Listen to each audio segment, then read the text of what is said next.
Jean-Louis, il y a une grande variété de virages sur le circuit des Amériques qui tournent d'ailleurs dans le sens inverse des aiguilles d'une montre. Quel est le spot, à votre avis, le plus piégeux sur ce tracé?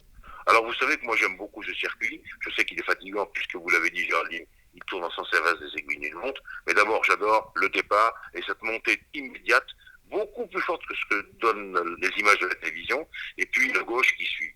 Mais je crois surtout que le spot le plus délicat, c'est le spot de Silverstone, Maggot, Beckett, Chapelle. Vous savez, c'est prochainement à plat, très difficile.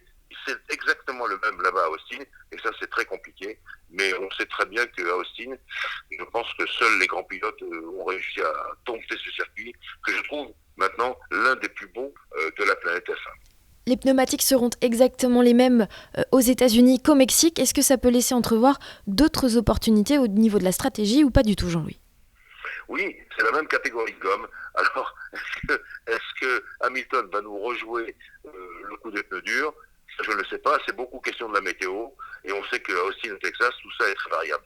Mais je crois que les techniciens et les stratèges de Mercedes sont assez forts pour permettre à Hamilton de tenir le coup. Maintenant, moi je voudrais bien que les Ferrari, si elles monopolisent la première ligne, se débrouillent enfin à faire un vrai résultat, parce que comme on le dit, tout ça c'est un peu rageant de voir que ça ne fonctionne pas comme ça devrait fonctionner. Vous avez la meilleure voiture, la meilleure vitesse de pointe, donc la meilleure performance, et vous vous trouvez à chaque fois amené par cette Mercedes et ce pilote qui est très fort, Lewis Hamilton bien entendu, et bien qui se débrouille toujours à faire des choses merveilleuses. Donc il faudrait quand même mettre un petit coup d'arrêt aux Mercedes pour que les Ferrari essayent de dominer un peu.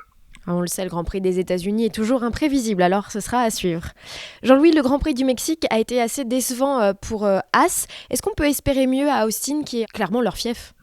Écoutez, ça me laisse perplexe parce que le châssis vraiment n'est pas terrible.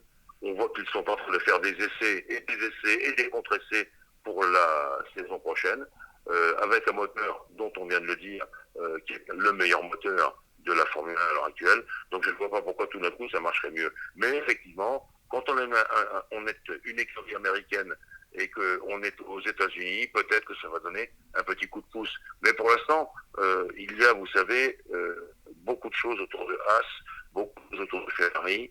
Ferrari d'ailleurs est assez en colère du fait qu'on soupçonne son moteur d'être irrégulier. Donc tout ça va sans doute jouer et jouer pour l'avenir de la Formule 1, c'est-à-dire pour la saison 2020.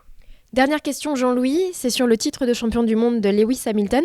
Combien de points va devoir marquer le Britannique pour décrocher cette sixième couronne mondiale?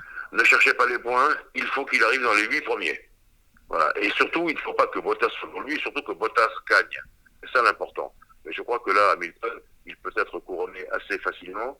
Et je crois que ce sera très bien vu, Géraldine, parce que les nouvelles que j'ai en Allemagne ne sont pas très bonnes pour Mercedes. Je crois que les différents conseils d'administration placés comme Renault qui se succèdent peuvent peut-être enterrer l'équipe. Je ne dis pas que Mercedes ne continuera pas à faire des moteurs. Ça, c'est sûr qu'ils continueront à être motoristes de F1. Mais quand vous voyez la proportion de médias qu'entraîne derrière elle la Formule électrique, quand vous voyez les ennemis de Mercedes dans la vente de leurs voitures, qui sont souvent des voitures de luxe, cela crée des problèmes. Et on peut penser bien que Mercedes, l'équipe en tout cas, a un peu de plomb dans l'aile. Et ça, l'avenir vous le dira. Et je pense que si le sixième titre de Lewis Hamilton intervient, ça aidera peut-être l'équipe Mercedes, l'équipe des flèches d'argent, à rester dans le milieu de la Formule 1. Sinon, ça sera différent. Mais je pense sincèrement que Hamilton, même si on va au bout de la saison, Hamilton sera champion du monde de toute façon, et donc il n'y a pas de problème. Je pense que ce sera un petit plus qui permettra à Mercedes de rester parmi nous.